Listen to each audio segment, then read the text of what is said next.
Welcome to our YouTube channel Study 24/7 with some splendid learning concepts. Subscribe now and hit the bell icon and never miss the latest updates. Good morning and hello everybody, welcome in observer इस platform PT और mains के इस topics में आज हम फिर बातचीत करेंगे इंडियन इकोनॉमी के। इंडियन इकोनॉमी में मतलब भारतीय अर्थव्यवस्था में पिछले एक साल में जो कुछ भी प्रमुख घटनाएं घटी, मैंने यहाँ पर पूरा का पूरा कवरेज भी दिया है। कहाँ कहाँ से मैंने टॉपिक्स को उठाया है उसके बारे में बातचीत करते हैं। सबसे पहले पूरा साल एग्रीकल्चर कानून को लेकर के रहा। 3 विशेष कानून, उनके ऊपर विरोध की राजनीति और एमएसपी, सीएसीपी, एफसीआई ये सब चलता रहा। मतलब एग्रीकल्चर पॉलिसी पूरी चर्चित रही। केसीसी कार्ड, एमएसपी, एआईएस में पिछले 2 साल 2 से 3 प्रश्न एग्रीकल्चर से हैं। इस साल भी आएंगे और स्टेट में भी आएंगे। क्या आएंगे? तो एक 3 विशेष प्रकार के एग्रीकल्चर एक्ट पीटी लेवल पर, और जो भी एफसीआई सीएसीपी बना वो, इनका डिबेट क्या चल रहा है, विरोध क्या हो रहा है और स्टेट की पॉलिटिक्स के ऊपर इंपैक्ट क्या पड़ रहा है। मेंस का ये टॉपिक रहेगा। आईएएस में देने जा रहे हैं। इंडिया टुडे ने 10 दिसंबर 2020 तक का पूरा अपडेट छापा था कि एमएसपी का क्या इंपैक्ट पड़ रहा है, एमएसपी ने इंडियन एग्रीकल्चर को कैसे इफेक्टेड डाला है, पॉजिटिव एस्पेक्ट्स, नेगेटिव एस्पेक्ट्स, और स्टेट के ऊपर क्या असर पड़ा। इसी इंडियन टुडे में 10 दिसंबर की पूरी रिपोर्ट में आया था कि बिहार और यूपी में एमएसपी ने कैसे इफेक्ट डाला है। तो ये आपका पूरा का पूरा टॉपिक है। फिर मोदी जी आत्मनिर्भर भारत बजट में 2021 में भी चर्चे में रहा। पूरा हिंदुस्तान टाइम्स में 16 सितंबर 2020 का पूरा आर्टिकल है क्या कि इसका क्या इंपैक्ट पड़ रहा है बिहार पे और यूपी पे। एक तो भारत पर भी है। तो 3 प्रश्न बन सकते हैं। सेंट्रल लेवल पर मतलब आत्मनिर्भर भारत का क्या असर पड़ रहा है बिहार पे और यूपी पे, ये मेंस होगा। पीटी में क्या बनेंगे? आत्मनिर्भर भारत, और उसके लिए 3 स्टेज जो बनाए गए हैं, बजट के फंड का अलॉटमेंट किया गया है और जो एरिया फोकस किए गए हैं उसके ऊपर। फिर एग्रीकल्चर और एनिमल हस्बेंड्री और माइक्रो जो एक इंडस्ट्रीज है, फूड प्रोसेसेस इंडस्ट्रीज, उसको लेकर के पॉलिसी बनी है और उसके बारे में आपको पूरा जानना है। बिहार दे रहे हैं तो बिहार, यूपी दे रहे हैं यूपी, और आईएएस दे रहे हैं तो आईएएस में क्या कि जो फूड प्रोसेसेस इंडस्ट्रीज है उसका क्या इकोनॉमी में रोल बन सकता है। 100 वर्ड्स में ज़्यादा आपसे नहीं पूछेंगे। फिर कोऑपरेटिव इकोनॉमिक डेवलपमेंट बिहार और यूपी, पूरा का पूरा फर्स्ट पोस्ट दिसंबर 2020 का पूरा कवरेज आया हुआ था। क्या क्या हो रहा है, योगी आदित्यनाथ जी का स्टेटमेंट देख लीजिए, या नीतीश कुमार जी का देख लीजिए, या मोदी जी का, 3 ये रिप्रेजेंटेटिव हैं। तो एक क्या रोल हो सकता है उनके बारे में जानकारी लेनी है। फिर हमेशा की तरह ये भी है agriculture problem, economy of state या सेंट्रल, मतलब भारत में कृषि की समस्याएं, आईएएस, बिहार में कृषि की स्थिति समस्याएं, या उत्तर प्रदेश में कृषि की स्थिति समस्याएं, ये पीसीएस। अब इसी को लेके किसान क्रेडिट कार्ड, पिछले साल सवाल आ चुका है, इस बार भी पूरी उम्मीद है आएंगे। जो भी सेंट्रल गवर्नमेंट ने चेंज किया है या स्टेट गवर्नमेंट ने जो चेंज किया है उसके बारे में जानकारी। स्किल डेवलपमेंट तीसरा स्टेट चल रहा है, तो पीटी लेवल पे स्किल डेवलपमेंट के लिए क्या किया जा रहा है, फंड का अलॉटमेंट, और फिर स्टेट लेवल के मेंस पर दोनों स्टेट्स का अपना अपना पोजीशन या स्टेट गवर्नमेंट की इनिशिएटिव। बैंक लगातार डूब रहे हैं, मर्जर हो रहे हैं, क्यों हो रहे हैं, कैसे हो रहे हैं, क्या क्या कमेटियों का रिकमेंडेशन है, पीटी का फैक्ट वो। और फिर पब्लिक सेक्टर बैंक का रोल क्या है, खासकर अब सीधे पूछ देंगे बिहार के आर्थिक विकास में या उत्तर प्रदेश के आर्थिक विकास में बैंकिंग क्षेत्र के योगदान की चर्चा करें। अब आपको पूरा लिखना होगा, कितने बैंक हैं, कहाँ हैं, कितने लोगों से जुड़ाव है, कितना फाइनेंस का काम करते हैं, स्टेट गवर्नमेंट का रिकमेंडेशन क्या है, अभी क्या सीन चल रहा है, और डेवलपमेंट में क्या रोल है। ये 7 पॉइंट्स आपको मेंस में लिखने होंगे। ठीक उसी तरह प्रॉब्लम क्या चल रही है, बैंकों का मर्जर क्यों हो रहा है, बड़े बैंक की ज़रूरत क्यों है। तो भाई जब बैंकों का प्राइवेटाइजेशन ही हो रहा है तो फिर इसका नेशनलाइजेशन क्यों हुआ है, या नेशनलाइजेशन है या प्राइवेटाइजेशन ठीक है। जैसे मोदी जी ने एक बात कही थी, सरकार का काम बिजनेस करना नहीं है। भाई जब बिजनेस करना नहीं है तो फिर बनाए क्यों। ये एक बहस है और इस पूरे बहस पर एक कॉमन अंडरस्टैंडिंग आपको डेवलप करनी होगी। कोविड समस्या अभी तो है ही, इसका एम्प्लॉयमेंट के ऊपर क्या इम्पैक्ट पड़ रहा है, और जो प्रवासी मजदूर संकट है, बिहार का फेवरेट क्वेश्चन। ठीक उसी तरह इस कोविड को प्रॉब्लम को शॉर्ट आउट करने के लिए यूपी गवर्नमेंट ने और बिहार गवर्नमेंट ने क्या क्या किया। जैसे बिहार गवर्नमेंट ने कुछ खास स्कीम को लॉन्च किया, आ चुका है पीटी के पेपर में, मेंस के पेपर में भी आगे भी आने की पूरी संभावना है। फिर कोविड प्रॉब्लम, वर्ल्ड ट्रेड और अनिवासी भारतीय, मतलब कोविड की समस्या, वर्ल्ड के ट्रेड और एनआरआईस। इस बार मेंस के टॉपिक्स में यह इम्पॉर्टेंट टॉपिक्स जानना ही होगा, क्योंकि टाइम्स ऑफ इंडिया ने 18 नवंबर 2020 में पूरा इसको कवरेज किया था। ये भी घटना इकोनॉमिक्स टाइम्स ने कवरेज किया है। किस किस घटनाओं को कहाँ कहाँ किसने कवरेज किया वो मैंने पूरे रेफरेंस के साथ यहाँ डाला है। जैसे economics times 12 February, times of India January 2021, times of India 3 जनवरी 2021 की रिपोर्ट। अगली देखिए Indian express, foreign reserve currency. हालांकि ये पुराना टॉपिक हो चुका है लेकिन फिर भी पढ़ना तो पड़ेगा ही। इकोनॉमी पर क्या इम्पैक्ट डाल रहा है फॉरेन रिजर्व करेंसी।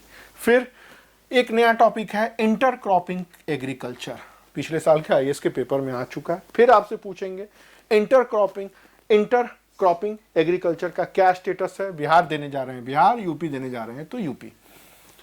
तो आईएएस के सीधे मेंस में पूछेंगे इंटर क्रॉपिंग एग्रीकल्चर का क्या है, क्या कंट्रीब्यूशन है और क्या यूजफुल है या नहीं है। फिर स्टेट भी इसमें डाल देंगे। फिर इलेक्ट्रॉनिक्स मैन्युफैक्चरिंग को लेकर के क्या पॉलिसी है सेंट्रल गवर्नमेंट की, बिहार और यूपी गवर्नमेंट की। फिर 15 फाइनेंस कमीशन, अब ये रिपोर्ट आ गई है।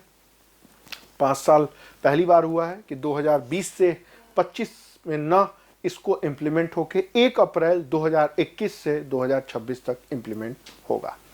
अब बिहार का विशेष राज्य का दर्जा है, वो मिला नहीं, मिलना चाहिए, नहीं मिलना चाहिए। 14th और 15th में क्या रिलेशन है, क्या डिफरेंसेस हैं। ऐसा पहली बार हुआ है कि फाइनेंस कमीशन की रिपोर्ट पहली बार फंड के अलॉटमेंट को घटा दिया। मतलब हर बार 1.5%, 2%, 10% का ग्रोथ होता था, इस बार ज्यों का त्यों रहा, कुछ घट भी गया। तो इसकी पूरी की पूरी एनालिसिस आपको जाननी होगी। सवाल कैसे आएंगे, 15वें वित्त आयोग की रिपोर्ट पर अपनी विचारधारा दे, या 15th फाइनेंस कमीशन के रिकमेंडेशन के ऊपर 14 से कंपेयर करें, या 15th फाइनेंस कमीशन के रिकमेंडेशन को बिहार के विशेष संदर्भ में एनालिटिकल कमेंट करें, बिहार के स्पेशल स्टेटस के मांग के बारे में विचार करेंगे, या 15th फाइनेंस कमीशन के रिकमेंडेशन में क्या नई चीज़ें देखी जा रही है। ये इतने सारे टॉपिक्स हैं जो आपको जानने होंगे।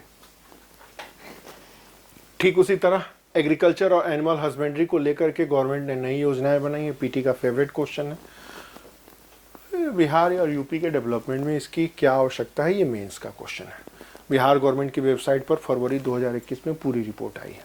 फिर रेलवे का निजीकरण हो रहा है। नीतीश बाबू ने खुल के बोला है कि पूरे के पूरे बिहार के एम्प्लॉयमेंट पर असर पड़ेगा। आंकड़ा निकला है 62% रेलवे में सिर्फ बिहार और यूपी से 2 लोग हैं।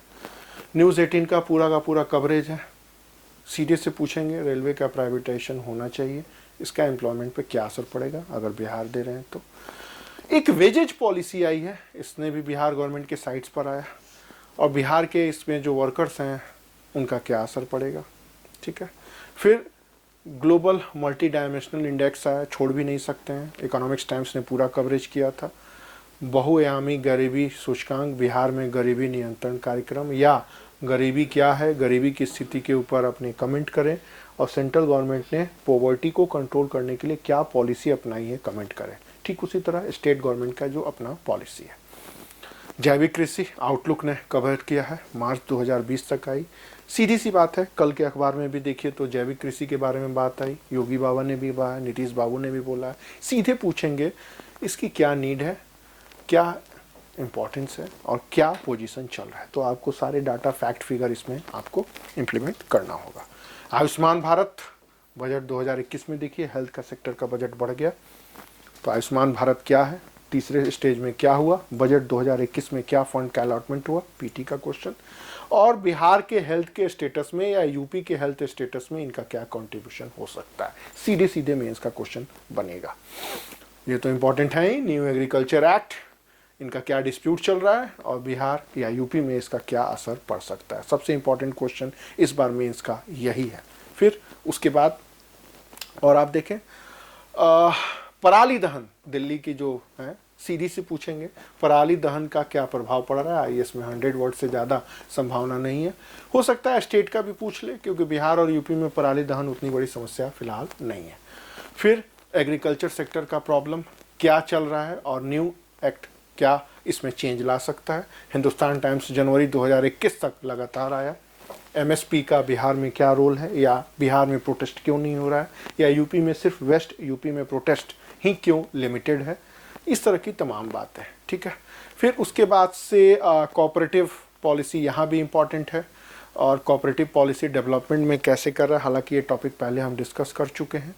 फिर उसके बाद से पॉवर्टी और फेव की जो रिपोर्ट आई है बिहार के ऊपर आई है, टाइम्स ऑफ इंडिया ने इसको कवर किया था, 2 लाइन इसमें भी है। अब इसको भी कैसे भी जोड़ के बन सकते हैं।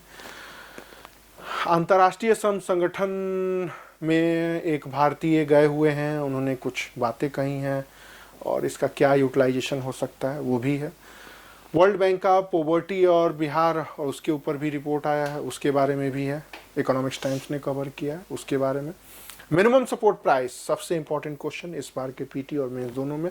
पिछले साल पीटी में 2 प्रश्न आए हुए थे, इस बार भी आईएएस में पूरी संभावनाएं आएंगे।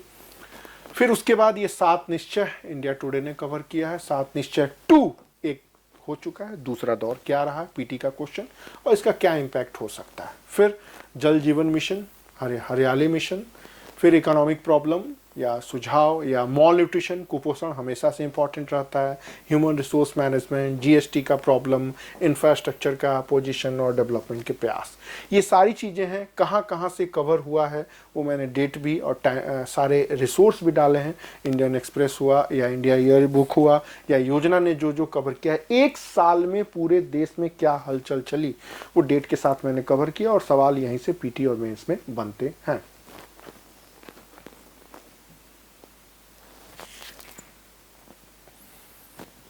दो तीन टॉपिक्स और हैं, जैसे कोविड को लेकर के बजट में भी एक अब सेफ की रिकवरी की बात की गई, पीटी का ये सवाल है, मेंस में भी सवाल आ सकता है और इनका क्या इम्पैक्ट पड़ सकता है। पीएम साहब ने डिजिटलाइजेशन की बात कही है, तो डिजिटलाइजेशन को प्रमोट करने के लिए सेंट्रल गवर्नमेंट के कौन कौन से प्लान हैं, पीटी का क्वेश्चन, और क्या इम्पैक्ट पड़ सकता है बिहार या यूपी में स्टेट सिविल सर्विसेज का। फिर इंफ्रास्ट्रक्चर डेवलपमेंट की बात की जा रही है, विवेक देबरॉय कमेटी, राकेश मोहन कमेटी और विजय केलकर कमेटी, ये 3 कमेटियों की रिपोर्ट है। तीनों इस पिछली बार आ चुका है, इस बार भी इम्पोर्टेंट हो सकता है क्योंकि बीबीसी ने पूरा कवरेज किया था भारत के बारे में, या कोविड-19, ग्लोबल इकॉनमी, बिहार और यूपी, और भी फूड सिक्योरिटी हमेशा की तरह, या इंक्लूसिव ग्रोथ की पॉलिसी। ये कुछ टॉपिक्स हैं जिनके बारे में आपको जानना ही जानना होगा। हमारे कई ऑर्गेनाइजेशन से कई सारे स्टूडेंट्स हैं जो पास आउट हुए हैं, जिन्होंने अपना एक्सपीरियंस भी डाला है। जैसे उसी में एक पांडे जी हैं, पहले अटेम्प्ट में बीपीएससी क्वालिफाई किए, इन्होंने स्पष्ट लिख करके हमारे ऑर्गेनाइजेशन को दिया। कई सारे संस्थाओं में पढ़े लेकिन पीटी के कटअप पे जाके रुक जाते थे, पीटी भी पास आउट किए तो मेंस नहीं निकल पाता था। फिर 1 साल हमारे ऑर्गेनाइजेशन से जुड़ करके वो अपनी तैयारी को चेंज किए। उन्होंने कई सारी बातें लिखी, 150-200 प्रश्नों को लिखा, क्वेश्चन को सॉल्व किया, पीटी भी निकला, मेंस भी निकला और फर्स्ट अटेम्प्ट में तो नहीं लेकिन सेकंड अटेम्प्ट में सेलेक्ट भी हुआ। इस बार भी अभी लगे हुए हैं, सिर्फ 25 साल इनकी उम्र है। तो समस्या पढ़ाई में नहीं है, समस्या मैटर में भी नहीं है। प्रॉब्लम कहाँ है कि हमारे स्टडी का अप्रोच क्या हो, हमारी प्लानिंग क्या हो, हमारी स्ट्रैटेजी क्या हो और हम पैटर्न को फॉलो कर पा रहे हैं या नहीं। ये 3-4 चीज़ें हैं जिसके ऊपर ध्यान देने की ज़रूरत है। तो इकॉनमी के ये सारे टॉपिक्स हैं, उम्मीद है आपको समझ में आई होंगी और कैसे तैयारी को मोड़ना है, कैसे अपने आप को प्रिपेयर्ड करना है, ये कुछ पॉइंट्स हैं जो आपने सीखे होंगे। ठीक है, ओके। अगले क्लास में हम अपने फिर पीटी के कुछ नए टॉपिक्स को लेकर के डिस्कस करेंगे। तब तक के लिए थैंक यू।